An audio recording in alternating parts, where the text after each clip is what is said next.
Life മിഷന്റെ നാൾ വഴികളിലൂടെ ഒന്ന് പോയാലോ? മുഖ്യമന്ത്രിയുടെ സ്വന്തം പദ്ധതി എന്ന പേരിൽ ചില്ലറയല്ല കേരളത്തിൽ ലൈഫിന്റെ ആഘോഷങ്ങൾ പൊടിപൊടിച്ചത്. പാല് കാച്ചുന്നു, വീടിന് മാലയിടുന്നു, അങ്ങനെ നിറയെ ആഘോഷങ്ങളായിരുന്നു. ഒടുവിൽ ലൈഫ് മിഷൻ കോഴയിൽ തലയിൽ മുണ്ടിട്ടിറങ്ങേണ്ട അവസ്ഥയാണ് സർക്കാരിന്. ലൈഫ് മിഷൻ വടക്കാഞ്ചേരി ഫ്ളാറ്റ് നിർമ്മാണവുമായി ബന്ധപ്പെട്ട ഞെട്ടിപ്പിക്കുന്ന വിവരങ്ങളാണ് CBI ഹൈക്കോടതിയിൽ വെളിപ്പെടുത്തിയിരിക്കുന്നത്. വെറുതെ ഇരുന്ന കേന്ദ്ര ഏജൻസിയെ വിളിച്ചു വരുത്തി പണി വാങ്ങുകയായിരുന്നു ലൈഫ് മിഷനിൽ സർക്കാരിന് പ്രഹരമേറ്റത്. ലൈഫ് മിഷനിൽ CBI ഇറങ്ങിയതോടെ സർക്കാരിന് കനത്ത തിരിച്ചടിയേറ്റിരിക്കുകയാണ്. സംഭവം CBIയിൽ എത്താതിരിക്കാൻ മുഖ്യൻ 18 അടവും പയറ്റിയിട്ടും ഫലം തോൽവി മാത്രമായിരുന്നു. ഇപ്പോൾ സർക്കാരിനെ പ്രതിക്കൂട്ടിലാക്കുന്ന കണ്ടെത്തലുകളാണ് CBI നടത്തിയിരിക്കുന്നത്. ലൈഫ് പദ്ധതിയിൽ മുഖ്യന്റെ വിശ്വസ്തൻ പ്രതിക്കൂട്ടിലാകുന്നതോടെ കൂടെ ശിവശങ്കറും പല സർക്കാർ ഉദ്യോഗസ്ഥരും ഉണ്ടാകുമെന്നാണ് സൂചനകൾ. ഒപ്പം പദ്ധതി മുഖ്യന്റെ നിയന്ത്രണത്തിലായതിനാൽ മുഖ്യനെ ചോദ്യം ചെയ്യുന്നതിലേക്കും കാര്യങ്ങൾ എത്തുമെന്നാണ് സൂചന. ഇപ്പോഴത്തെ ലൈഫ് മിഷന്റെ നാൾ വഴികൾ സർക്കാരിന്റെ നെഞ്ചിലിട്ട് കുത്തി പറഞ്ഞിരിക്കുകയാണ് പ്രതിപക്ഷത്തെ കരുത്തനായ നേതാവ് കൂടിയായ VD സതീശൻ. അദ്ദേഹത്തിന്റെ ഫേസ്ബുക്ക് പോസ്റ്റിലേക്ക് ലൈഫ് മിഷൻ കോഴ നാൾ വഴികൾ. 1.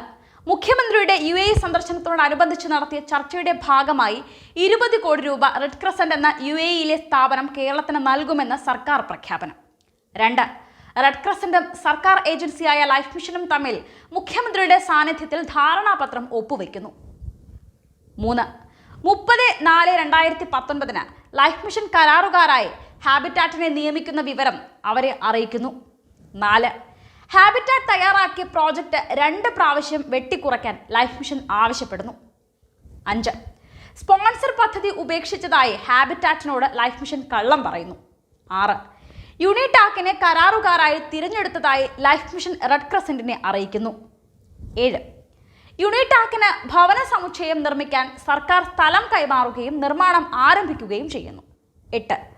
യൂണിടാക് ഈജിപ്ഷ്യൻ പൗരന് 4.25 കോടി രൂപ കോഴയായി കൈമാറിയത് അറിയാമായിരുന്നുവെന്ന് ധനമന്ത്രി വെളിപ്പെടുത്തുന്നു. 9. ആരോപണം പുറത്തു വന്നപ്പോൾ സർക്കാരിന് യാതൊരു പങ്കുമില്ലെന്ന് മുഖ്യമന്ത്രിയുടെ CPMന്റെയും ന്യായീകരണവാദികളുടെയും വിശദീകരണവും വന്നിരിക്കുന്നു. 10. CBI അന്വേഷണത്തെ നേരിടാൻ സർക്കാർ തന്നെ ഹൈക്കോടതിയിൽ പോകുന്നു. 11. കള്ളക്കടത്ത് കേസിലെ പ്രതിയാണ് യൂണിടാക്കുകാരെ മുഖ്യമന്ത്രിയുടെ ഓഫീസിലേക്ക് പറഞ്ഞുവിട്ട് കരാർ തരപ്പെടുത്തിയതെന്ന് CBI തന്നെ കോടതിയിൽ പറയുന്നു. ഇവരുണ്ടാക്കിയ ക്യാപ്സ്യൂളുകൾ തൊണ്ട തൊടാതെ വിഴുങ്ങണമെങ്കിൽ നാം മലയാളികളല്ലാതായിരിക്കണം, അല്ലേ? ന്യൂസ് ഡെസ്ക് കർമ്മ ന്യൂസ്.